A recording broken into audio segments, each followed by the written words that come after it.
வெந்து தணிந்தது காடு, வெந்து தணிந்தது காடு. தழல் வீரத்தில் குஞ்சென்றும் பென்றும் உண்டோ, தத்தரிகிட தத்தரிகிட தித்தோ. வணக்கம்.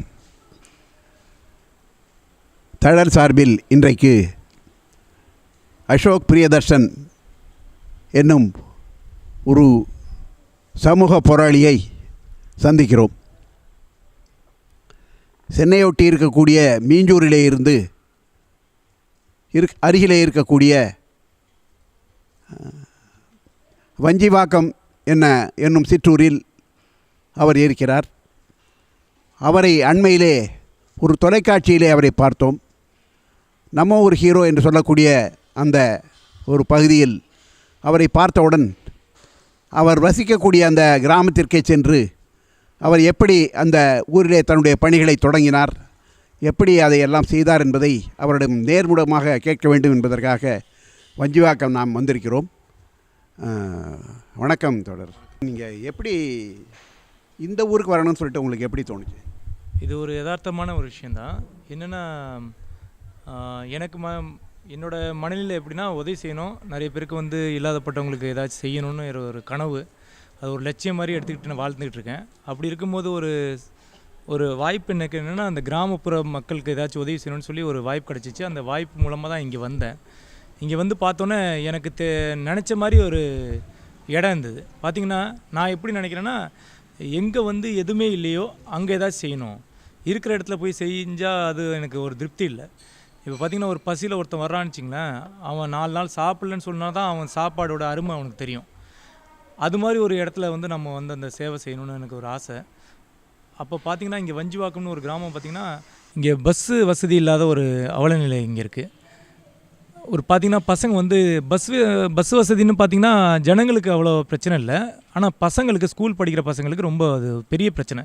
ஏன்னா அந்த 3 கிலோமீட்டர் அவங்க வந்து அந்த புக்ஸை தூக்கிக்கிட்டு அவங்க நடக்கிற மாதிரி ஒரு சூழ்நிலை அவங்களுக்கு.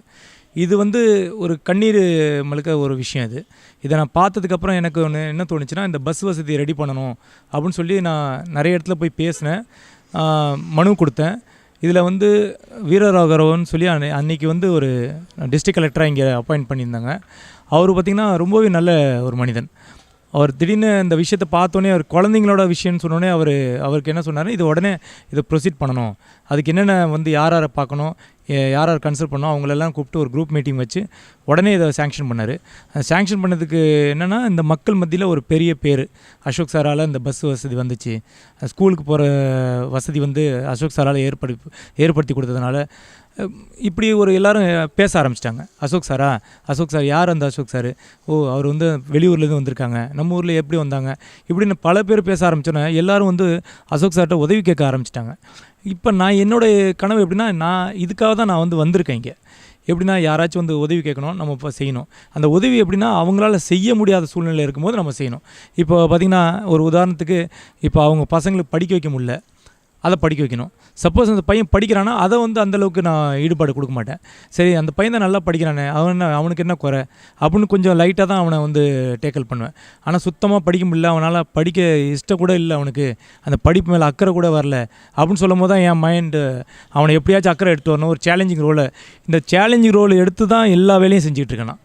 எனக்கு எப்படின்னா, ஒரு எய்ம் என்னென்னா, எது செய்ய முடியாதோ அதை செஞ்சு காட்டணும். அதுதான் என்னோடய பெரிய நோக்கமாக போயிட்டுருக்கு. இதில் பார்த்திங்கன்னா, நிறைய பேர் என்ன சொல்கிறாங்கன்னா, வெளியூர்லேருந்து வந்து ஒரு ஊரில் போய் நீங்கள் சாதிக்க முடியாது, அங்குள்ள மக்களில் வந்து இடம் பிடிக்க முடியாது, அப்படி ஒரு கருத்து. அதையும் செய்யணும்னு ஒரு ஆசை. இப்படி எதெல்லாம் வந்து செய்ய முடியாது, அதுக்காக நான் வந்து தப்பான வழியில் போகணும், இதை செய்யணும் அதை செய்யணும்னு இல்லை. எது வந்து நியாயமாக, எது வந்து செய்யணும், எது வந்து உண்மையிலே வந்து நீடி, எது ரொம்ப முக்கியமான விஷயமோ அந்த அடிப்படை விஷயங்கள்லாம் நான் பண்ணிகிட்ருக்கேன், தேவைகள்லாம்.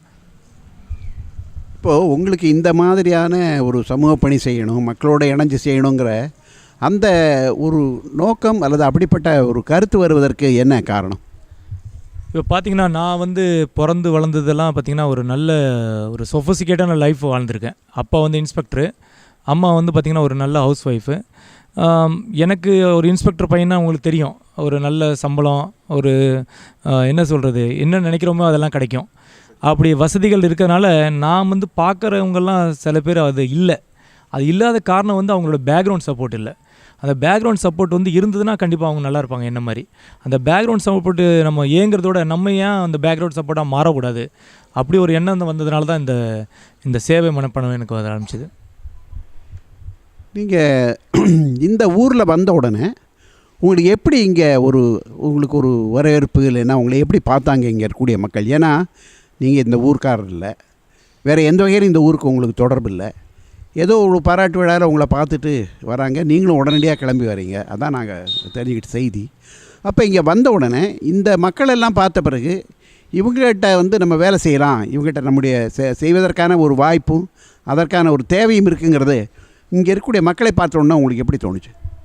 இல்லை, இங்கே உள்ள மக்கள் வந்து பார்த்திங்கன்னா உலகத்தில் அவங்க அதை சொல்லுவாங்க, காக்கைக்கு தன் குஞ்சு பொன் குஞ்சு மாதிரி ஒரு தாய்க்கு வந்து அவங்க குழந்தை வந்து உலகத்துலேயே அழகான குழந்தை. அது மாதிரி இந்த ஊர் எனக்கு உலகத்துலேயே அழகான ஊருன்னு சொல்லுவேன். இங்கே உள்ள மனப்பான்மை எப்படின்னா, நான் என்ன நினச்சி இந்த ஊருக்கு வர்றனோ, என்னென்ன செய்யணும்னு நினச்சனோ அதை எல்லாமே அவங்க வந்து எனக்கு ஈடுபாடு கொடுத்தாங்க. அவங்களோட பார்த்திங்கன்னா ஒரு வெளி ஊருக்காரன் இல்லை வந்து நம்மளோட உறவு இல்லாதவன் அப்படின்னு எதுவுமே நினைக்கல. அசோக் சாரா நம்ம பசங்களை நல்லா கவனிச்சிக்கிறாரு, நம்மளோட தேவைகள்லாம் பூர்த்தி பண்ணுறாரு. இன்னொரு விஷயம் என்னென்னா, கவர்மெண்ட்டுக்கும் இவங்களுக்கும் ஒரு பெரிய கேப் இருந்துச்சு. அது என்ன கேப்னா, கவர்மெண்ட்டோட ஸ்கீம்ஸ் இவங்களுக்கு யாருக்குமே என்னென்னு தெரியல. அது தெரியாத போது இன்னொரு விஷயம் என்னென்னா, இந்த புரோக்கர் நிறைய பேர் அதுக்கு உருவாகிறாங்க. புரோக்கர் எப்படி உருவாகிறாங்கன்னா, எனக்கு தெரிஞ்சு அந்த கவர்மெண்ட்டை வந்து இருக்கிற ஸ்கீம்ஸை இவங்களுக்கு தெரியாதனால, அறியாமைனால இவங்களுக்கு ஒரு சர்டிஃபிகேட் வாங்கினா 300 வரும், 500 வரும், 1000 வரும். காப்பீட்டு திட்டம் வாங்கி கொடுக்கணும்னா 2000 வாங்கிட்டு இருங்க. இந்த மாதிரி புரோக்கர்ஸ் உண்டாகிறதுக்கு காரணமே இந்த அறியாமைனால தான். இந்த அறியாமை போக்குறதுக்கு நான் ஒரு பெரிய இவங்களுக்கு ஒரு என்ன சொல்கிறது, ஒரு தூணு மாதிரி நான் இருந்தேன். அப்புறம் வழிகாட்டி மாதிரி இவங்க அந்த பிரிட்ஜை யூஸ் பண்ணிக்க ஆரம்பிச்சிட்டாங்க. கவர்மெண்ட்டுக்கும் மக்களுக்குள்ளே ஒரு பிரிட்ஜு நான் ஆரம்பிச்சிருந்தேன்னா, நான் ஒரு பாலம் மாதிரி இருந்தேன், என் மேலே ஏறி அவங்க சவாரி பண்ண ஆரம்பித்தாங்க. அந்த சவாரி வந்து தவறாக சொல்லலை. இது என்னென்னா, அசோக் சார் இருந்தால் கண்டிப்பாக நாங்கள் வந்து அந்த இடத்துக்கு போய் சேரலாம் அப்படின்னு ஒரு சாரதி மாதிரி நான் ஒர்க் ஆரம்பித்தேன்.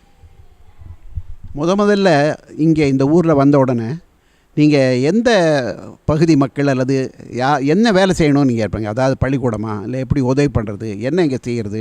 இப்போ நீங்கள் சொன்னீங்க பஸ் வந்து இங்கே முதல்ல உருவாக்குனீங்க, இங்கே வர்றதுக்கு ஏற்பாடு பண்ணீங்கன்னு. அந்த மாதிரி இந்த மக்களுடைய தேவைகள் என்று நீங்கள் எதை பார்த்தீங்க? எந்த துறையில் உங்களுடைய முதல் வேலையை இந்த பணியை இங்கே ஆரம்பிச்சிங்க? நல்ல கேள்வி. என்னென்னா, நான் வந்து ஃபஸ்ட்டு வந்து சேலஞ்சிங் என்னென்னா, எல்லோரும் மனசில் இடம் பிடிக்கணும். இடம் பிடிக்கும் போது தான் அவங்க என் பேச்சை ஓரளவுக்கு கேட்பாங்க, நம்பிக்கை வரும். அந்த நம்பிக்கை ஏற்படுத்துறதுக்காக என்ன பண்ணால், சின்ன மீனை போட்டு பெரிய மீனை பிடிக்கிறது. இந்த சின்ன பசங்களில் வந்து ரொம்பவே ஆர்வமாக இருந்தாங்க என் மேலே.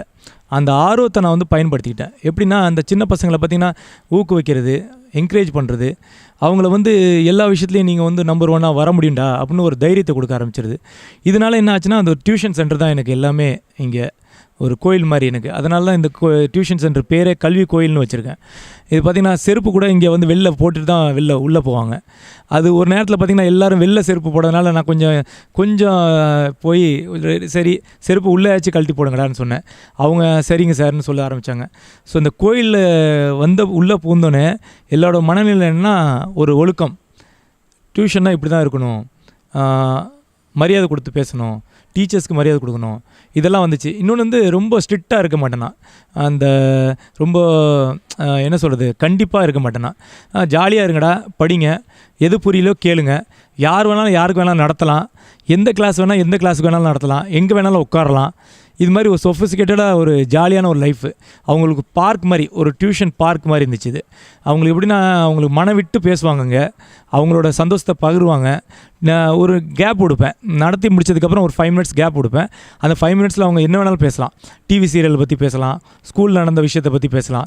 இதெல்லாம் நடக்கும்போது அவங்களுக்கு ஒரு ஜாலியாக ஒரு என்டர்டெயின்மெண்ட் இடம் மாதிரி. அவங்க ஸ்கூலில் வந்தோடனே பேக்கை தூக்கி போட்டு இங்கே தான். ஆமாம், இருக்காது. அது வந்து ரொம்பவே எனக்கு ரொம்ப சந்தோஷமானது.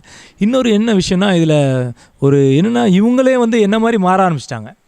அசோக் சார் இதெல்லாம் இப்படி பண்ணுறாங்க, நம்மளையும் ஏன் பண்ணக்கூடாது?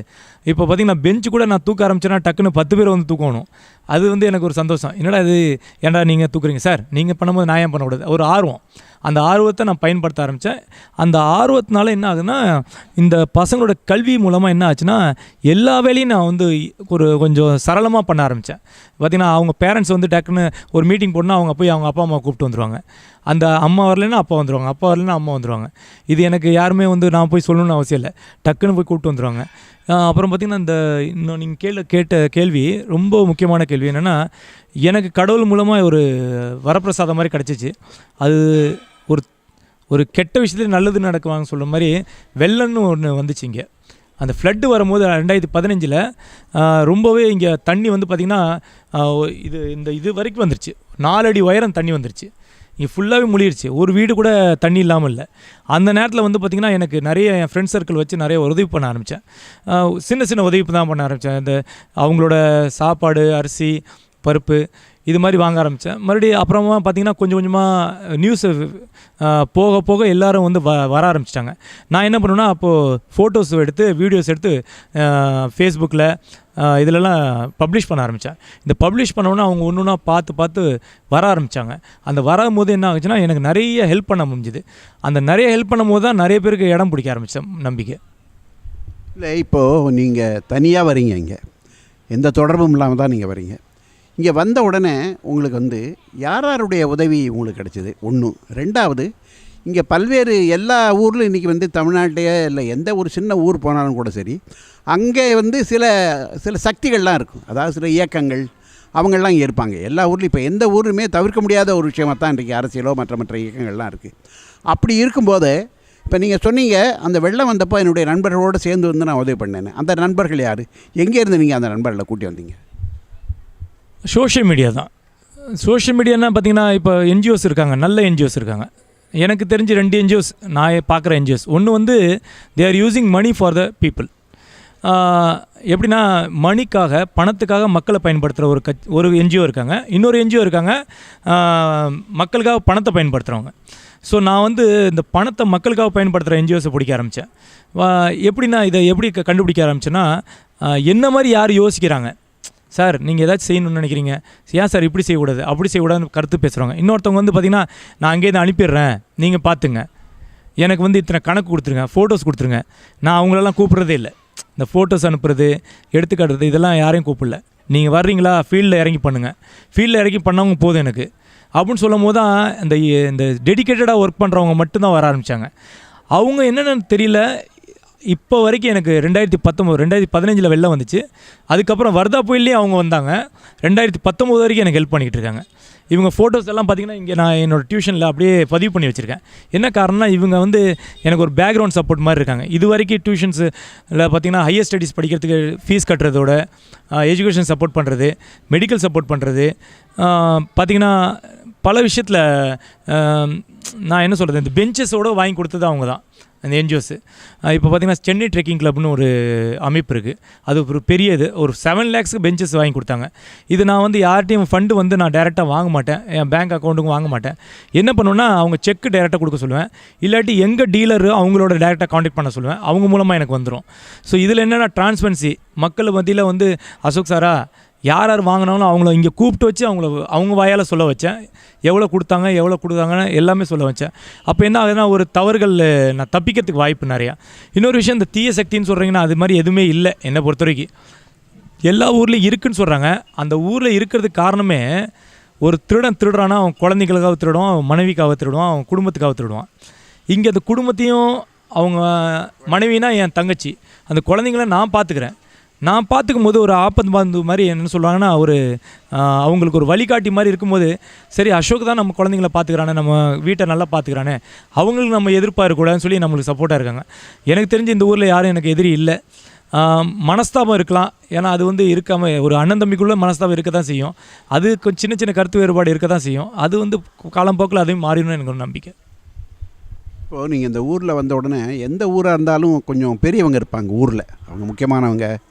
அவங்க எல்லாத்துக்குமே சமூகத்தில், அதில் கிராமத்தில் எல்லாத்துலேயும் நல்லது பொருளாதுன்னா அவங்க தான் முக்கியமானவங்க, அவங்க தான் பெரியவங்கங்கிற மாதிரி இருப்பாங்க. இப்போது அந்த மாதிரி இருக்கக்கூடியவங்க இந்த ஊர்லேயும் இருந்திருப்பாங்க. அவங்களாம் எப்படி உங்களுக்கு அவங்க உதவி பண்ணாங்க, அல்லது எப்படி உங்களை ஒரு வேற்றுமையாக பார்க்காம, ஏதோ நம்முடைய பதவிக்கு நம்ம இங்கே மக்கள் மத்தியில் ஒரு பெரிய ஆளாக இருக்கோம், அப்படி இருக்கும்போது அதுக்கிடையில் இவர் எங்கே வந்தார் அப்படிங்கிற மாதிரியான ஒரு தோற்றம் அவங்களுக்கு வந்துதா? அப்படி எப்படி அந்த மாதிரி இருந்ததுன்னா அதை நீங்கள் எப்படி உங்களால் அதை சமாளிக்க முடிஞ்சுது? நான் அதான் சொன்னேனே, நான் அந்த வெள்ளமும் அந்த வர்தா புயல் தான் எனக்கு பெரிய ப்ளஸ்ஸு. அதிலே வந்து எல்லோரும் என்ன சொல்கிறது, நான் எல்லோரும் மனசுலேயும் பதிஞ்சிட்டேன். அவங்களுக்கு ஒழுங்காக தெரிய ஆரம்பிச்சிச்சு, இவன் வந்து செய்யறதுக்கு வந்திருக்கான், எதுவும் ஏமாத்துறதுக்கு வரலன்னு அவங்க மனசில் பதிஞ்சிச்சு. நான் இன்னொன்று வந்து இங்கே வந்து என்னோடய Aadhaar card, voter ID, ration card எல்லாமே நான் இங்கேயே மாற்றிட்டேன். அப்போ அவங்களுக்கு ஒரு பதிவு வந்துட்டு, இவன் இங்கே தான் இருக்க போகிறான் இனிமேல் லைஃப் லாங்காக அப்படின்னு சொல்லும்போது எங்கள் அப்பா அம்மா கூட இங்கே வந்தாங்க. வந்துட்டு என் பிள்ளைக்கு வந்து உங்களை நம்பி தான் விட்டு போகிறேன் பார்த்துங்கன்னு சொல்லிட்டு போகிறாங்க. அப்படி இருக்கும்போது அவங்களுக்கு தெரிய ஆரம்பிச்சிட்டு. இன்னொன்று இங்கேருந்து நான் அழைச்சிட்டு போனேன் எங்கள் வீட்டுக்கு. என் ஊர் சொந்த ஒரு திருவாரூர், திருத்துறைப்பூண்டி. எங்கள் ஊருக்கு அழைச்சிட்டு போனேன், எங்கள் ஊருக்கு நிகழ்ச்சிக்கெல்லாம் அழைச்சிட்டு போனேன். இங்கேருந்து ஸ்டூடெண்ட்ஸ் எல்லாம் அழைச்சிட்டு போனேன். அவங்க அங்கேயும் பார்த்துருக்காங்க, இங்கேயும் பார்த்துருக்காங்க. ஸோ அதனால் உண்மை என்னென்னு தெரியும் அவங்களுக்கு. அவங்க வந்து இங்கே 4 பேர்கிட்ட சொல்கிறாங்க, இது அசோக் சார் வீடு எப்படி இருந்தது, அவங்களுக்கு யார் யார் இருக்காங்க, கூட பிறந்தவங்க யார் யார், இது எல்லாத்தையும் சொல்லும்போது இவங்களுக்கு ஒரு நம்பிக்கை. இதில் பெரியவங்க பார்த்திங்கன்னா எல்லோரும் பார்த்திங்கன்னா ரொம்பவே நல்லவங்க. இவங்களுக்கு ஒரு ஏக்கம், நம்ம ஊர் நல்லா இருக்கணும், சரி நம்ம தான் எதாவது செய்ய முடியலன்னா யார் செய்கிறாங்களோ அவங்களுக்காச்சும் நம்ம சப்போர்ட் பண்ணுவோம். அது மாதிரி எல்லா விஷயத்துலையும் சப்போர்ட் பண்ண ஆரம்பித்தாங்க. இப்போது முதல்ல இப்போ நீங்கள் கல்வி கோயில்னு ஒரு பெரிய ஒரு கட்டடத்தை கட்டி இப்போ எல்லாம் நாங்கள் உள்ளெல்லாம் பார்த்தோம். எங்களுக்கு தான் ரொம்ப மகிழ்ச்சியாக இருந்தது. எங்கேருந்தோ வந்து நீங்கள் ஒன்றுமே இல்லாத கிட்டத்தட்ட ஒரு கட்டாந்தர மாதிரி இருந்த இடத்துல இதெல்லாம் நீங்கள் உருவாக்கியிருக்கீங்க. இப்போ இந்த மாதிரி இதை உருவாக்கணுங்கும் போது முதல்ல உங்களுடைய வேலையை எங்கே தொடங்குவீங்க? ஏன்னா பொதுவாக முதல்ல இந்த மாதிரி கிராமங்களில் தேவை என்னென்னா குழந்தைகளுக்கு கல்வி, அடுத்தாப்பில் நீங்கள் சொன்ன மாதிரி 2வது என்னென்னா போக்குவரத்து, இது 2 வரணும். 3வது ரேஷன் கடை, அந்த மாதிரி விஷயங்கள் வரணும். இந்த 3 விஷயங்கள் தான் எல்லா இடத்துலையும் அவங்க எதிர்பார்ப்பாங்க. அப்போது நீங்கள் எப்படி இந்த மாதிரியான ஒரு கட்டடத்தை கட்டுறது? இப்போ முதல்ல நீங்கள் எப்படி தொடங்குனீங்க? மாணவர்கள்ட்ட எப்படி இது ஆரம்பிச்சிங்க? அதாவது கல்வின்னா அந்த குழந்தைகளுக்கு கல்வி எப்படின்னு ஆரம்பிச்சு. அப்போ கல்வின்னு வரும்போது தான் அடுத்தாப்பில் என்ன வரும்னா, கல்வியிலேருந்து என்ன வரும்னா, நமக்கு ஒரு பள்ளிக்கூடம் வேணும், ஒரு கொட்டகையாவது வேணும்ல நடத்துறதுக்கு, அப்படிங்கிற ஒரு எதிர்பார்ப்பு இருக்கும். அதையெல்லாம் எப்படி நீங்கள் உருவாக்கினீங்க? நான் வந்து பார்த்திங்கன்னா ஸ்கூலில் ஒரு ஜாயின் பண்ணேன். 8000 சம்பளம் எனக்கு. தயானந்தா வித்யாலயா ஸ்கூல்னு சொல்லி பக்கத்தில் இருக்குது.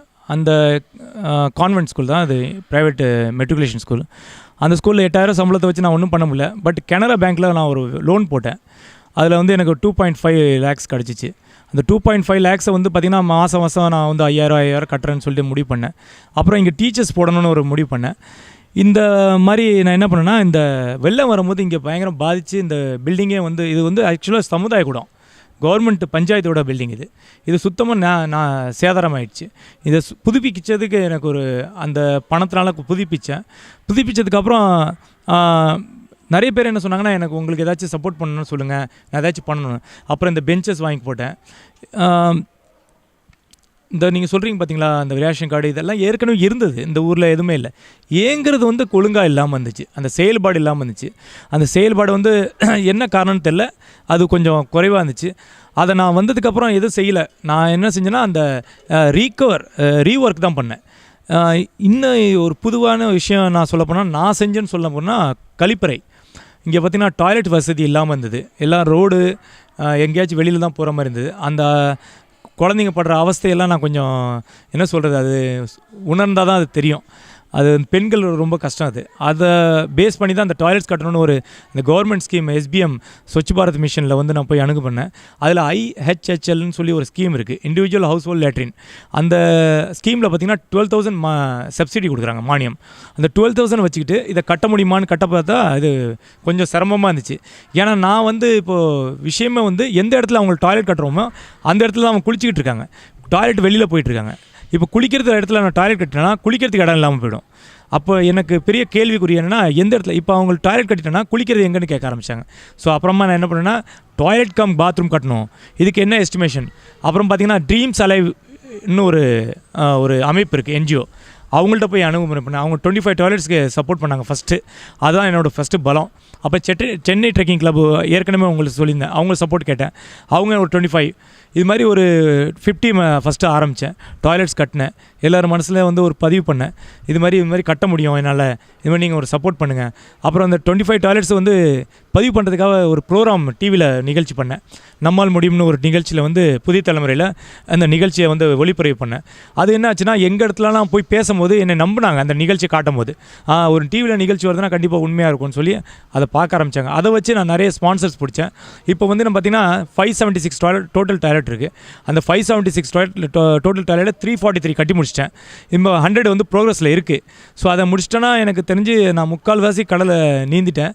இன்னும் கொஞ்சம் தான் நீந்திருவேன்னு எனக்கு ஒரு நம்பிக்கை இருக்குது. தேங்க்யூ.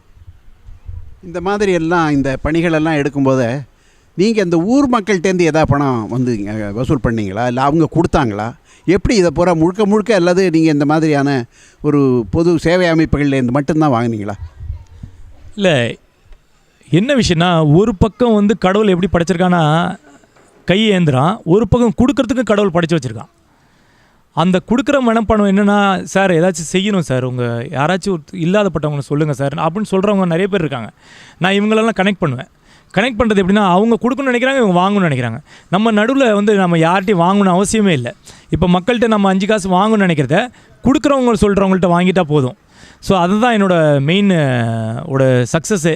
அப்புறம் பார்த்திங்கன்னா, இவங்கள்ட்ட போய் சொல்ல ஆரம்பித்தேன். இந்த நான் சொன்னேன் பார்த்திங்களா, ஒரு வீடியோஸ் போட்டு ஆரம்பித்தேன். இவங்கள்ட்ட 5 காசு நான் வாங்கலை, கொடுக்குறவங்கள்ட்ட வாங்கிட்டு நான் கட்ட ஆரம்பித்தேன். இப்போது இந்த ஊரில் இருக்கக்கூடிய பொதுவாக இங்கே இருக்கக்கூடிய மக்கள் கிட்டத்தட்ட நீங்கள் வந்து ஒரு இந்த கிராமத்தில் மட்டுமே ஒரு 750 வீடு இருக்கா? 819 வீடு. 819 வீடு இருக்குது. இந்த 819 வீடு இது ஒரு கிராமம். இந்த ஊரில் ஓரளவு வசதியானவர்கள் அல்லது இங்கே இருக்கக்கூடிய மக்களுடைய பொதுவான பொருளாதார நிலைமை எப்படி இருந்தது? அவங்க இந்த மாதிரி விஷயங்களுக்கு உதவி பண்ணுற மாதிரி இருந்தாங்களா, இல்லை முழுக்க முழுக்க அவங்க வந்து ரொம்ப கீழ்த்தட்டு மக்களாக தான் இருந்தாங்களா? இல்லை, மக்கள் பொறுத்த வரைக்கும் எல்லோரும் உதவி பண்ணுறதுக்கு ஈடுபாடு தான். என்னென்னா, இங்கே பர்சன்டேஜ் வைஸ் பார்த்திங்கன்னா 75% வந்து டிசர்வ்டு நீடி பீப்புள், இல்லாதப்பட்டவங்க தான். ஒரு 25% இருக்கலாம். அந்த 25% பார்த்திங்கன்னா ஒரு 10% ஊர் இல்லை, ஒரு 15% தான் இருக்காங்க, ஊரில் இல்லை. காரணம், இங்கே வசதிகள் கம்மியாக இருக்கனால அவங்கவுங்க பார்த்திங்கன்னா சிட்டி பக்கம் போயிட்டாங்க. அவங்க என்றைக்காச்சும் ஒரு கோயில் திருவிழா இல்லை ஏதாவது ஒரு விசேஷம் அப்படி தான் வந்துட்டு போவாங்க. ஸோ அவங்களுக்கு நான் சப்போர்ட் வாங்க முடியல. இது 15% பார்த்திங்கன்னா எப்படின்னு நான் சொல்ல போகிறேன்னா, இங்கே நான் வந்து கால் ஊன்றது கொஞ்சம் பெரிய சிரமமாக இருந்துச்சு. நான் நம்பிக்கை இவன் ஒருவேளை ஏமாற்றிட்டு போயிடுவானோ அப்படிலாம் பேச ஆரம்பித்தாங்க. அப்புறம் என்ன பண்ணாங்கன்னா, சில பேர் வந்து எனக்கு சப்போர்ட் பண்ணணும்னு நினச்சாங்க. நான் என்ன நினச்சேன்னா, சரி இல்லை சார் இது வேண்டாம், என்னால் முடிஞ்ச வரைக்கும் நான் ட்ரை பண்ணுறேன். அப்படி சப்போஸ் என்னால் முடியலைன்னா நான் உங்கள்கிட்ட வந்து கேட்குறேன். ஆனால் இப்போ கூட அவங்க இப்போ என் மேலே ரொம்ப நம்பிக்கை அவங்களுக்கு. இப்போ கூட நிறைய பேர் மறைமுகமாக என்கிட்ட சொல்லிகிட்டு இருக்காங்க, சார் இது மாதிரி ஏதாச்சும் ஹெல்ப்னா சொல்லுங்கள், நான் ஏதாச்சும் செய்யணும்னு நினைக்கிறேன், எங்களுக்கு ஒரு வாய்ப்பு கொடுங்கன்னு. நான் ஒரே ஒரு வாய்ப்பு என்னென்ன கொடுக்குறேன்னா, இப்போ பார்த்திங்கன்னா இந்த ஏழைங்களுக்கு வேலை கொடுங்க. உங்களோட இப்போ அவங்களோட விவசாய நிலங்களில் தான் இவங்களாம் கூலி வேலையாக பார்க்குறாங்க. அவங்களோட ஊதியத்தை கொஞ்சம் அதிகமாக கொடுங்க, அதே எனக்கு போதும்னு சொல்லி நான் பேசிகிட்ருக்கேன். அது நடக்கும்னு எனக்கு நம்பிக்கை இருக்குது. அப்புறம் இந்த இந்த கிராமம் இதுக்கு பக்கத்தில் இருக்கக்கூடிய கிராமங்கள்லேயும் உங்களுடைய பணிகள் போயிருக்குங்கிறது ஒரு செய்தி கண்டிப்பாக போயிருக்கும். அந்த மாதிரி இருக்கக்கூடிய கிராமங்கள் அவங்க நீங்கள் போனீங்களா, அவங்க வந்து உங்களுடைய உதவியை தேடினாங்களா, எப்படி அந்த மாதிரியான இங்கேருந்து உங்களுடைய பணிகள் அங்கேயும் வந்து விரிவுபடுத்தப்பட்டிருக்கா? இது ரொம்ப நல்ல கேள்வி. இங்கே பார்த்திங்கன்னா மொத்தம் 55 பஞ்சாயத்து இருக்குது இந்த தொகுதியில். அந்த 55 பஞ்சாயத்தில் வந்து பார்த்திங்கன்னா 23 பஞ்சாயத்தை நான் உதவி பண்ணிகிட்ருக்கேன். இது எப்படி உதவினா, எனக்கு இப்போது எக்ஸஸ் இருக்கிற வரைக்கும் நம்ம கொடுத்துட்டு மீதி இருக்கிறத மற்றவங்களுக்கு கொடுக்கணும், இதுதான் என்னோட இது. இப்போ பார்த்திங்கன்னா, இப்போ பெஞ்சஸ் வந்து எனக்கு வந்து பார்த்திங்கன்னா 7 lakhsக்கு பெஞ்சஸ் அரேஞ்ச் பண்ணி கொடுத்தாங்க. ஆனால் பெஞ்சஸ் எனக்கு இது எனஃப்னு சொல்லும்போது அவங்க, சார் ஆர்டர் பண்ணிட்டோம், நாங்கள் இவ்வளவு கொடுக்கணும்னு நினச்சோம் அப்படின்னு சொல்லும்போது, நான் டக்குன்னு என்ன பிளான்னா, பக்கத்து கிராமத்துக்கு யாரும் கொடுக்கணும். இப்போ பக்கத்தில் ஒரு பெர்லிம்பாக்கம்னு ஒரு கிராமம் இருக்குது, அதுக்கு கொடுத்தேன். பழவர்காடுன்னு ஒரு கிராமம் இருக்குது, அது கொடுத்தேன். ஆண்டார் மடம், கடப்பாக்கம், இது மாதிரி ஒரு சில விஷயங்களுக்கு நான் ஹெல்ப் பண்ணேன். பார்த்திங்கன்னா, இந்த பில்டிங் சமுதாய கூடத்தில் வந்து டியூஷன் நடத்துகிறீங்க, இது கவர்மெண்ட், இது நாளைக்கு இது வந்து கவர்மெண்ட் விஷயமாக யூஸ் பண்ணுவாங்க, உங்களுக்கு ஒரு ஸ்கூல் மாதிரி டியூஷன் சென்டர் கட்டி கொடுக்குறேன்னு சொன்னாங்க. ஒரு 23 லட்சத்துக்கு கட்டி கொடுக்குறேன்னு சொன்னாங்க, சென்னை ட்ரெக்கிங் கிளப். நான் என்ன சொன்னேன்னா, சார் இது வந்து எங்களுக்கு தான் ஒரு வசதி இருக்குது, வசதி இல்லாத இடத்துல ஒன்று கட்டலான்னு. இப்போ பார்த்திங்கன்னா, பழவர்காட்டில் செஞ்சமை நகர்னு ஒரு இடம் இருக்குது, அது வந்து ஃபுல்லாக இருளருங்க இருக்கிற இடம். அங்கே பார்த்திங்கன்னா ஒரு 17 lakhsக்கு ஒரு பில்டிங் கட்டியிருக்காங்க. அந்த 23 லட்சத்தை வந்து 17 lakhsக்கு ஒரு பில்டிங் கட்டிட்டு ஸ்கூல் மாதிரி கட்டிட்டேன். அது 5th வரைக்கும் அங்கே நடத்துகிறாங்க. அங்கே பக்கத்தில் வந்து டாய்லெட் வந்து ஒரு காமன் டாய்லெட் 6 lakhsக்கு கட்டியிருக்கேன். ஸோ 23 lakhs அங்கே போட்டிருக்கேன். இது மாதிரி பல இடத்துல நான் எங்கெங்கெல்லாம் தேவைப்படுதோ, அதே மாதிரி பசங்களுக்கு யாராச்சும் ஃபீஸ் கட்ட முடியாத இல்லாதப்பட்டவங்கள இருக்கிறாங்களோ, இதில் நான் ஜாதி ரீதியாக இல்லை மத ரீதியாக எதுவும் பார்க்க மாட்டேன். யாரெல்லாம் இல்லாதப்பட்டவங்க, ஏன்னா எல்லா மதத்துலேயும் எல்லா ஜாதிலையும் இல்லாதப்பட்டவங்க இருக்கப்பட்டவங்க இருக்க செய்கிறாங்க. அது இல்லாதப்பட்டவங்க தான் என்னோடய நோக்கம். அதில் பார்த்திங்கன்னா நிறைய இந்த 23 பஞ்சாயத்தில் சுற்றி வர காணியம்பாக்கம் இருக்குது, அங்கே உள்ள பிள்ளைங்களை படிக்க வச்சிட்ருக்கேன். ஏலிம்பேடு இருக்குது, காட்டூர் இருக்குது, இது மாதிரி பல, உப்பளம் இருக்குது, மெதூர் இருக்குது, திருப்பாளையம் இருக்குது, பக்கத்தில் பார்த்திங்கன்னா பாக்கம் இருக்குது. இது மாதிரி கிராமத்துலலாம் ஸ்டூடெண்ட்ஸ்லாம் நான் கொஞ்சம் சப்போர்ட் பண்ணிக்கிட்டு இருக்கேன். நான் மேக்ஸிமம் சொல்கிறது என்னென்னா, எல்லா இடத்துலையும் போய் சொல்லுங்கன்னு தான் சொல்லுவேன். இது விளம்பரத்துக்காக சொல்ல, இது மாதிரி ஒரு இடம் தெரிஞ்சால் தான் அவங்க வந்து உதவி கேட்குறதுக்கு ஒரு வாய்ப்பு இருக்குன்னு சொல்லி தான் நான் சொல்கிறது. இது பல பேர் தவறாக நினைப்பாங்க. எனக்கு அதில் கவலை இல்லை. எனக்கு நிறைய பேருக்கு உதவி போய் சேரணும்னு நினச்சி தான் நான் நிறைய இடத்துல இப்போ கூட நம்ம ஒரு ஹீரோன்னு சொல்லி ஒரு நிகழ்ச்சிக்கு நான் போனதே காரணம் நீங்கள் வந்திருக்கீங்க. இப்போ இப்படி நான் போகலைன்னா யாரும் வந்திருக்க மாட்டாங்க. அப்படி நான் போகிறதுனால தான் நிறைய உதவி கேட்குறதுக்கு என்கிட்ட வர்றாங்க. என் நோக்கம் வந்து என்னால் முடிஞ்ச வரைக்கும் சக்தி எவ்வளோது என்னால் உதவி பண்ணணும்னு நினைக்கிறேன். அதுக்கு நான் தெரியணும், எல்லாருக்கும் தெரியறதுக்கு ஒரு மீடியாவுன்னு ஒரு யூஸ் பண்ணிக்கிறேன், வேறு ஒன்றும் இல்லை. இப்போ இந்த பகுதியில் வந்து இப்போ தெரியும், இப்போ உள்ளாட்சி அமைப்புகள்லாம் தேர்தலெலாம் நடக்கலை, அதற்கான ஏற்பாடுகளே இல்லைங்கிறது தான். இப்போ பெரும்பாலும் பார்த்திங்கன்னா எல்லா உள்ளாட்சி அமைப்புகளும் நேரடியாக மாவட்ட கலெக்டருடைய அவருடைய ஆட்சியருடைய நேர்பார்வையில் தான் இருக்குது. அதை தவிர இந்த பகுதியில் இருக்கக்கூடிய சட்டமன்ற உறுப்பினர்கள், பாராளுமன்ற உறுப்பினர்கள் அவங்களாம் இருக்காங்க. அவங்களாம் வந்து எப்படி எந்த வகையில் உங்களுக்கு உதவி பண்ணாங்க, அல்லது உங்களை எப்படி அவங்க பார்த்தாங்க, அல்லது நீங்கள் எப்படி அவங்கள பயன்படுத்திக்கிட்டீங்க? உண்மையில் சொல்லப்போனால் அவங்களாம் உண்மையிலே நிறைய ஹெல்ப் பண்ணியிருக்காங்க. குறை சொல்கிறது நான் தான் சொல்லுவேன், ஒரு டயலாக் சொல்லுவேன் பசங்கள்ட்டையும், rather to blame something gather to aim சம்திங்னு சொல்லுவேன். ஒருத்தவங்களுக்கு குறை சொல்கிறது பதிலாக நம்ம என்ன செய்ய முடியுதோ அதை செய்யுங்கடான்னு சொல்லுவேன். ஏன்னா நம்ம குறை சொல்கிறதுனால எதுவும் பலன் இல்லை. இப்போ நான் எதுவும் செய்யாமல் இருந்தாலே அது ஒரு குறை தான் என்னை பொறுத்த வரைக்கும். இப்போ நான் வந்து பார்த்திங்கன்னா எம்பி வேணுகோபால் இருக்கார் இங்கே. அவர்கிட்ட பார்த்திங்கன்னா நம்ம இந்த ஸ்கூலு இங்கே பக்கத்தில் பாரதி நகரில் கவர்மெண்ட் ஹை ஸ்கூலாக இருந்தது, அது இப்போ வந்து ஹையர் செகண்டரி ஸ்கூலாக மாறினதுக்கு காரணம் எம்பி வேணுகோபால். இதில் வந்து பல்ராமன் சார் எம்பியோட எம்எல்ஏ பல்ராம் சாரோட கையும் இருக்குது. இதில் செங்கோடன் சார் கல்வி அமைச்சர் அவரோட பங்கு இருக்குது. இதில் இவங்க பார்த்திங்கன்னா 12 நாளில் இந்த அப்கிரேடேஷன் பண்ணியிருக்காங்க. வித்தின் 12 டேஸில் டீச்சர்ஸ் அப்பாயிண்ட் பண்ணி இந்த ஒரு கோரிக்கை நல்ல விஷயத்தை பண்ணியிருக்காங்க. அப்புறம் பார்த்திங்கன்னா நிறைய விஷயங்கள் பார்த்திங்கன்னா நிறைய சப்போர்ட். இப்போ பார்த்திங்கன்னா ஒரு எஜுகேஷன் சீட் வாங்கணும். இப்போ பார்த்திங்கன்னா பிடெக்கு சென்ட் பீட்டர்ஸ் காலேஜ்னு ஒன்று இருக்குது ஆவடியில். அதில் பிடெக் கெமிக்கல் இன்ஜினியரிங் வந்து கிடைக்கணும்னு ஒரு பொண்ணுக்கு வந்து நான் போய் கேட்டேன். அந்த பொண்ணு நல்ல மார்க் எடுத்திருந்தா.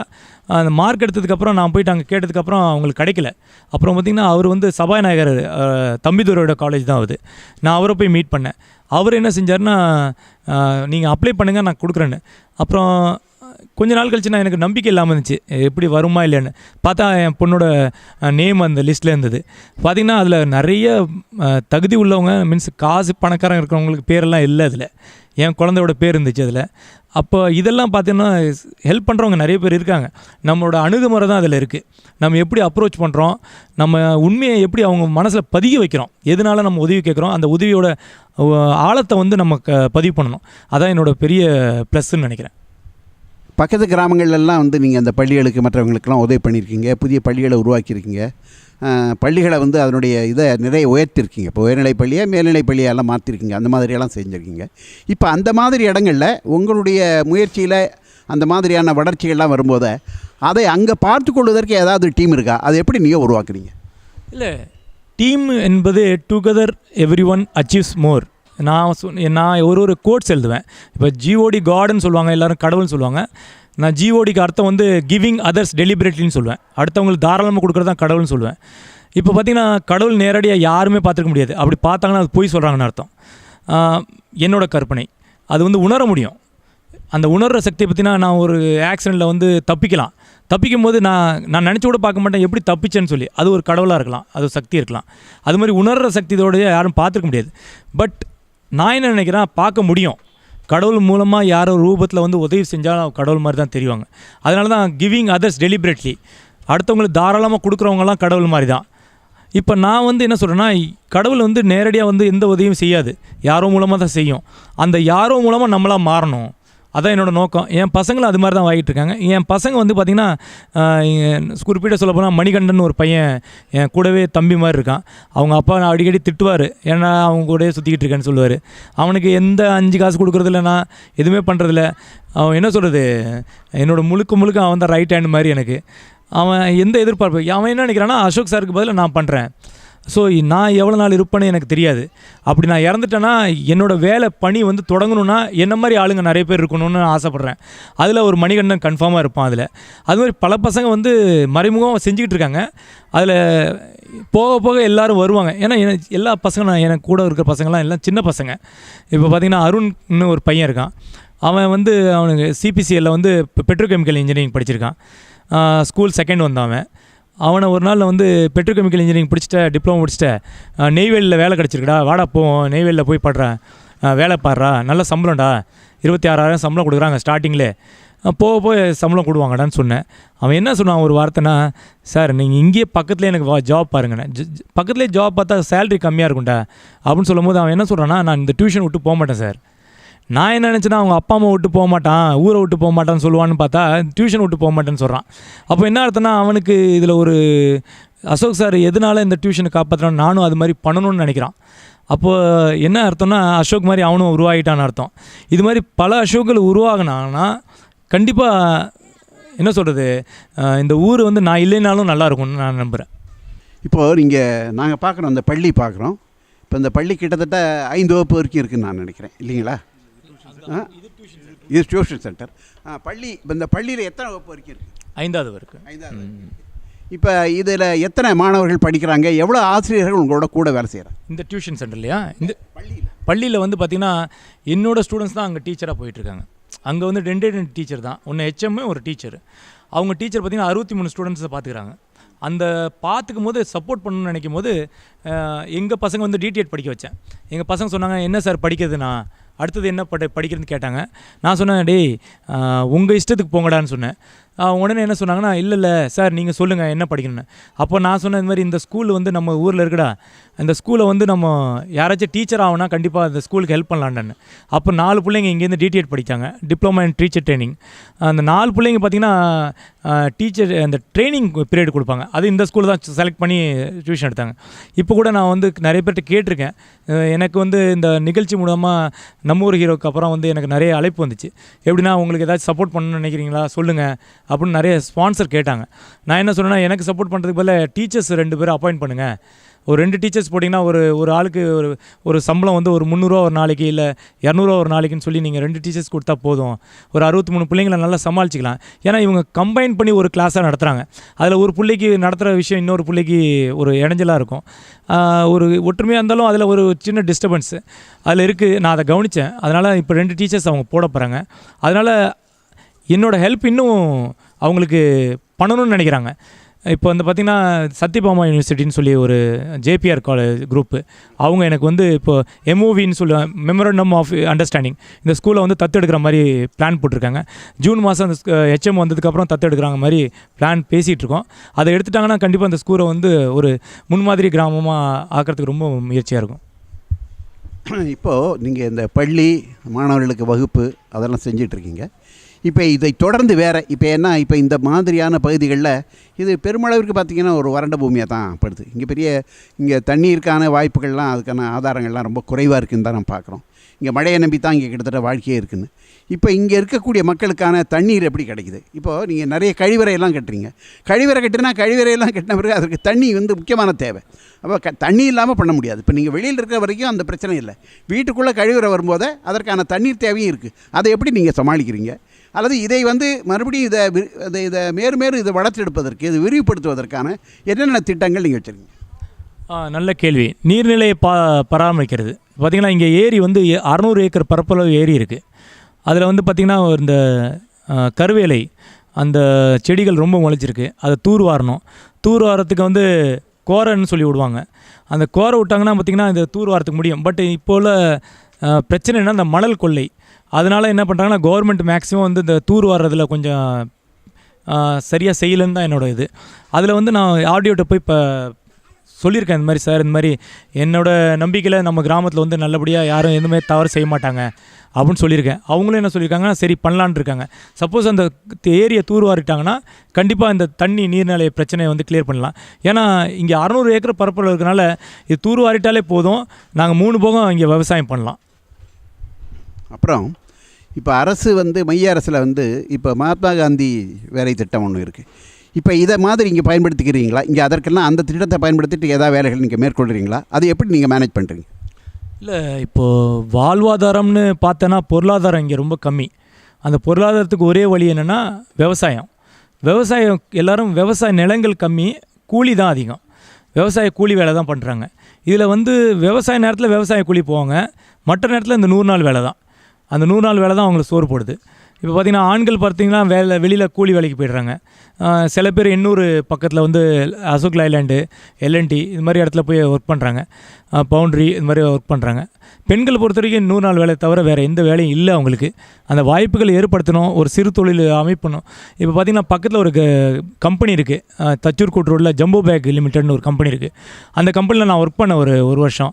அந்த சார்கிட்ட போய் நான் பேசுனதுக்கு குப்தா பிளிஸ் குரூப்னு சொல்லி அந்த அமைப்பு தான், அவங்கள்ட்ட போய் பேசுனதுக்கு இங்கே கூடிய சீக்கிரம் அந்த ஜம்போ பேக் இங்கே ஒரு பிரான்ச் ஆரம்பிக்கலான்னு சொல்லியிருக்காங்க. அது வந்ததுக்கப்புறம் ஒரு 1500 பேருக்கு வேலை கொடுக்குறேன்னு சொல்லியிருக்காங்க. அது வந்தால் பெண்களுக்கு வேலை கிடைச்சாலே ஒரு பொருளாதார விஷயத்தில் கொஞ்சம் மேல் போடுவாங்கன்னு எனக்கு ஒரு நம்பிக்கை இருக்குது. அப்புறம் உங்களை பற்றி பர்சனலாக சில கேள்வி, தனிப்பட்ட முறையில் உங்களுடைய வாழ்க்கையை பற்றி கேட்கணும். நீங்கள் என்ன படிச்சீங்க, உங்களுடைய குடும்ப பின்னணி என்ன, இப்போ நீங்கள் அடுத்தாப்பில் நீங்கள் எதிர்காலத்தில் உங்களுடைய குடும்பம் அல்லது உங்களை பொறுத்தளவில் நீங்கள் என்ன திட்டங்களை வைத்திருக்கீங்க? என் பேர் நான் சொன்னது மாதிரி அசோக் பிரியதர்ஷன். அப்பா வந்து சிஎஸ்எஃப்பில் சென்ட்ரல் யூனிவர்சிட்டி செக்யூரிட்டி ஃபோர்ஸில் இன்ஸ்பெக்டராக இருந்து ரிட்டையர்ட் ஆனார். அம்மா வந்து டீச்சராக இருந்தாங்க. பட் அப்பா வந்து சென்ட்ரல் ஒர்க் பண்ணதுனால எவ்ரி 3 இயர்ஸ் வந்து அப்பாவுக்கு ட்ரான்ஸ்ஃபர் ஆகிட்டே இருக்கும். அப்பா வந்து இந்த பார்த்திங்கன்னா க்ரைம் இன்டெலிஜென்ஸ் பியூரோவில் இருந்தார். அதில் வந்து பார்த்திங்கன்னா அடிக்கடி வந்து நார்த்தில் சுற்றிக்கிட்டே இருக்கனால அம்மாவுக்கு வந்து ஒரு இடத்துல ஒர்க் பண்ண முடியாமல் போயிட்டு, அதனால் அம்மா ரிசைன் பண்ணிட்டு ஹவுஸ் ஒய்ஃப் தான் ஒர்க் பண்ணிக்கிட்டு இருந்தாங்க. வீட்டில் பார்த்திங்கன்னா ஒரு அக்கா 2 தங்கை. அக்கா வந்து தமிழ் படிக்கணும்னு சொல்லி, ஏன்னா நான் நார்த்தில் படித்ததுனால ஹிந்தி தான் நான் படித்தது, அதனால் அக்கா வந்து பெரியப்பா வீட்டிலே படிக்க வச்சுட்டாங்க. இங்கே தமிழ்நாட்டில் தான் இருந்தாங்க. நானும் எங்கள் 2 தங்கையும் நார்த்லேயே படித்தோம். நாங்கள் தமிழ்லாம் படிக்கல, ஹிந்தி இங்கிலீஷ் தான் படித்தது. எனக்கு 6 மொழி தெரியும். எவ்ரி 3 இயர்ஸ் வந்து ட்ரான்ஸ்ஃபர் ஆகிறதுனால இப்போ ஆந்திர பிரதேசில் ஒர்க் பண்ண, விசாகப்பட்டினம் ஒர்க் பண்ணனால தெலுங்கு தெரியும். ஒரிசாவில் ரவுல்கேலாவில் ஒர்க் பண்ணனால ஒரியா தெரியும். வெஸ்ட் பெங்கால் துர்காப்பூரில் ஒர்க் பண்ணனால பெங்காலி தெரியும் எனக்கு. ஹிந்தி இங்கிலீஷ் தமிழ் தெரியும். மொத்தம் 6 லாங்குவேஜ் தெரியும். இது ஹிந்தி இங்கிலீஷ் தமிழ் வந்து எழுத படிக்க தெரியும். மீதி 3 வந்து பேசுவேன். இன்னொரு விஷயம் என்னென்னா, இந்த ஏ அண்ட் டி, ஏன்னா அப்பாயின்மெண்ட், டினா டிஸப்பாயின்மெண்ட். இந்த ஏ அண்ட் டிக்கு நடுவில் இருக்கிற வார் தான் லைஃபு. ஒன்று வந்து ஏனா அப்பாயின்மெண்ட் என்பது நம்ம வந்து நியமனம், என்ன எதிர்பார்ப்பு. டிஸப்பாயின்மெண்ட்னா ஏமாற்றம். இந்த எதிர்பார்க்குறோம், அது ஏமாறுறோம். ஒரு பக்கம் எதிர்பார்த்தா ஒரு பக்கம் ஏமாற்றம். இது நடுவில் இருக்கிற வாரை வந்து எவன் ஜெயிக்கிறானோ இந்த போரை, அவனுக்கு தான் அவார்டு கிடைக்கும். அவார்டோட ஸ்பெல்லிங் பார்த்திங்கன்னா AWARD. அந்த ஏக்கும் டிக்கும் நடுவில் இருக்க வார், அதை எவன் ஜெயிக்கிறானோ அவனுக்கு தான் அவார்டு. இந்த விஷயம் கான்செப்டை என் மைண்டில் செலுத்திட்டேன். இந்த ஏமாற்றம், எதிர்பார்ப்பு, இது 2 இதையும் எவன் போரில் ஜெயிக்கிறானோ அதுதான் அவனுக்கு வந்து ஒரு வாழ்க்கையில் அவன் ஜெயிக்கிறான்னு அர்த்தம். தேங்க்யூ. நீங்கள் ஐ திங்க் என்ன படித்தீங்கன்னு எனக்கு தெரியாது. அந்த படித்த பிறகு ஓரளவுக்கு நீங்கள் வந்து இப்போது கல்வியெல்லாம், அதான் கல்லூரி படிப்பெல்லாம் படிச்சிருக்கீங்கன்னு நான் நினைக்கிறேன். அதுவும் குறிப்பாக வந்து நீங்கள் நெய்வேலியில் படித்தீங்க அப்படின்னு நான் கேள்விப்பட்டப்போ எனக்கு மகிழ்ச்சியாக இருந்தது. இப்போ அதற்கு பிறகு என்ன படித்தீங்க? அந்த ஓரளவு நீங்கள் படித்த பிறகு எல்லா இளைஞர்களுக்குமே என்ன தோணும்னா, நம்ம இன்றைக்கி வந்து எம்ஏ படிச்சிட்டோம், இல்லை எம்எஸ்சி படிச்சிட்டோம், இல்லை எம்காம் படிச்சிட்டோம், எம்பிஏ படிச்சிட்டோன்னா அடுத்த அவர்களுக்கு இருக்கக்கூடிய இயல்பாக வரக்கூடிய கனவுகள் ஏதாவது ஒன்று வரும். அந்த மாதிரி உங்களுக்கு ஏதாவது கனவுகள் இருந்ததா? அப்படி இருந்ததுன்னா அது கடைசியில் அது எப்படி நீங்கள் அதை மேனேஜ் பண்ணீங்க? இல்லை, நான் படித்தது MCA MBA. MCAனா master in computer application, computer science. MBA வந்து பிஸ்னஸ் அட்மினிஸ்ட்ரேஷன். 2 முதல் பட்டம் படித்ததுக்கப்புறம் ஒரு நல்ல ஜாப் கிடச்சிது டெல்லி பக்கத்தில் குர்கானில் ஒர்க் பண்ணிட்டு இருந்தேன். எனக்கு 54,000 சம்பளம் கிடச்சிருச்சு. பட் எனக்கு திருப்தி இல்லை. பிகாஸ் என்னென்னா, எங்கள் அப்பா நல்ல வசதி உள்ள குடும்பத்தில் பிறந்தனால நான் ஊருக்கு வருஷத்துக்கு ஒரு தடவை போவேன். என் ஃப்ரெண்டு ஹரிஷ்னு ஒருத்தர் இருப்பான். அவன் என்ன சொல்லுவானா, உங்கள் வீட்டில் பிறந்திருக்கணும்டா, உங்கள் அப்பா அம்மா வயிற்றில் பிறந்திருக்குண்டா, நீ ஒன்றை மாதிரி நானும் நல்லா இருந்திருப்பேன் அப்படின்னு சொல்லும் போது எனக்கு ஒரு மாதிரி அழுகையாக இருக்கும். அவனை பார்க்கும் போதெல்லாம் ஏதாச்சும் செய்யணும் மக்களுக்கு அப்படின்னு எனக்கு தோணும். அப்புறம் நான் IAS படிக்க ஆரம்பித்தேன். IAS 2 தடவை இன்டர்வியூ வரைக்கும் போனேன். பட் கிடைக்கல எனக்கு. அந்த கிடைக்கலன்னு சொல்லும் போது நான் தோல்வி அடையலை. நான் என்ன நினச்சேன்னா, மறுபடியும் அந்த IASஐ கண்டினியூ பண்ணுறதுக்கு நம்ம கிராமத்தில் போய்ட்டு சப்போர்ட் பண்ணுவோம் நிறைய பேருக்கு. இப்போ பார்த்திங்கன்னா IAS ஆனதுக்கப்புறம் ஒரு டிஸ்ட்ரிக்டை கண்டிப்பாக நம்ம வந்து சமாளிக்க போகிறோம். டிஸ்ட்ரிக்ட் சமாளிக்கிறதுக்கு மனநிலை வந்து மக்களோட மனநிலை என்ன இருக்குதுன்னு கண்டுபிடிக்கணும். அதுக்கு நம்ம ஒரு கிராமத்தில் போய் சேவை பண்ணுறதுக்கு எனக்கு ஒரு வாய்ப்பு கிடைச்சிச்சு இந்த வஞ்சிவாக்கம். இந்த கிராமத்தில் வந்து என்ன நினச்சேன்னா, நம்ம IAS படிக்க தான் போகிறோம், நம்ம வந்து அதை கிளியராக தான் பண்ண போகிறோம், ஒரு டிஸ்ட்ரிக்டை சமாளிக்க தான் போகிறோம். இந்த கிராமத்தில் இருக்கிற மக்களோட கொஞ்சம் தேவைகள்லாம் நம்ம பூர்த்தி பண்ணால் நாளைக்கு நம்ம ஒர்க் பண்ணும்போது நம்மளுக்கு ஈஸியாக இருக்கும்னு நினச்சிட்டு தான் இருந்தேன். பட் இங்கே ஒர்க் பண்ணதுக்கு அப்புறம் தெரிஞ்சிச்சு இந்த IAS எல்லாம் தேவையில்லாத விஷயம். நம்ம ஏன் இந்த கிராமத்தையே ஒரு முன்மாதிரி கிராமமாக மாற்றக்கூடாது அப்படின்னு ஒரு முடிவு எடுத்து தான் இந்த IAS விஷயத்தெல்லாம் தூக்கி போட்டு நான் இங்கேயே ஒரு வில்லேஜ் கலெக்டர் மாதிரி செயல்பட்டுக்கிட்டு இருக்கேன். ரொம்ப மகிழ்ச்சியாக இருக்குது. இந்த ஒரு மாலை பொழுதில் வந்து சென்னையிலேருந்து வந்து நாங்கள் இந்த இந்த இந்த உங்கள் கிராமத்தை நோக்கி உங்களை பார்க்கணுன்னு நினைக்கும் போதே இந்த மாதிரியான ஒரு அனுபவம் கிடைக்கணும்னு நாங்கள் எதிர்பார்க்கவே இல்லை. இந்த மாதிரி கிராமத்திலேருந்து இருக்கக்கூடிய இந்த முன்னேற்றங்கள், இந்த மாதிரி மாறுதல்கள் தான் இன்றைக்கு வந்து நம்முடைய நாட்டை மேலும் மேலும் கொண்டு வர முடியும். ஒரு அசோக் பிரியவர்தன் மாதிரி இன்னும் ஒரு 100 இளைஞர்கள், 500 இளைஞர்கள், 1000 இளைஞர்கள் வந்து இன்றைக்கி தமிழ்நாட்டை உருவாக்குனாங்கன்னு சொன்னால் நிச்சயமாக தமிழ்நாடு வந்து வெகு விரைவில் ஒரு நல்ல ஒரு இடத்த பிடிக்கும் என்று நான் நினைக்கிறேன். மற்ற மாநிலங்களோடு ஒப்பிடும்போதே தமிழ்நாட்டில் வந்து பல்வேறு விஷயங்கள் இங்கே வசதியெல்லாம் இருக்குது. மற்ற ஒப்பீட்டளவில் பார்த்திங்கன்னா தமிழ்நாட்டில் பல வசதிகள் இருக்குது. அரசாங்கம் நிறைய மக்களுக்கெல்லாம் செய்கிறாங்க. ஆனால் அதற்கு மேலே என்ன அப்படின்னு சொன்னிங்கன்னா, இங்கே கீழ் நிலையில் இருக்கக்கூடிய தாழ்த்தப்பட்ட மக்கள் அல்லது வாழ்க்கையில் பொருளாதார வசதி இல்லாத மக்கள் என்பதும் ஒரு பகுதியில் இருக்காங்க. இன்னொரு பக்கத்தில் பார்த்திங்கன்னா கோடிக்கணக்கில் சம்பாதிக்கக்கூடியவர்கள் இருக்காங்க. அப்போது இந்த இருவருக்கும் இருக்கக்கூடிய இந்த வேறுபாடு என்பது அதை மாற்ற வேண்டும் என்று சொன்னால் கீழ்த்தட்ட இருக்கக்கூடிய மக்களுக்கு குறைந்தபட்சம் அவர்களுக்கான ஒரு வாழ்க்கைக்கான ஒரு பொருளாதார வசதி, அல்லது குறைந்தபட்சம் அவர்களுக்கான ஒரு வீடோ அல்லது அவர்களுடைய குழந்தைகளுக்கான கல்வி அல்லது அவர்களுக்கான மருத்துவ வசதி அது வந்தாலே இன்றைக்கி அதோடையே அவங்களுடைய எல்லை முடிஞ்சு போகுது. அதற்கு மேலே அவருடைய எதிர்பார்ப்பு எதுவுமே இல்லை. அப்படிப்பட்ட ஒரு புதிய ஒரு எதிர்காலத்தை நோக்கி பயணிக்கக்கூடிய அளவில் ஒரு மிகச்சிறந்த ஒரு சமூக போராளி இன்றைக்கி பார்த்தோம் என்பது தழல் சார்பாக உங்களுக்கு எங்களுடைய நன்றியை தெரிவித்துக் கொள்கிறோம். தொடர்ந்து நீங்கள் வந்து எங்களுடைய தழலுடைய நிகழ்ச்சிகளை பாருங்கள். அதோடு வாய்ப்பு இருக்கும் என்றால் சென்னை வந்தால் அந்த தழல் நிலையத்திற்கு வந்து எங்களோடு பகிர்ந்து கொண்டு நாங்கள் என்ன செய்கிறோம் என்பதற்கு கூடுதலாக நீங்களும் உதவி செய்யணும், உங்களுடைய ஆலோசனைகளையும் தரணும் என்று கேட்டுக்கொண்டு முடித்துக் கொள்கிறோம். நன்றி, வணக்கம்.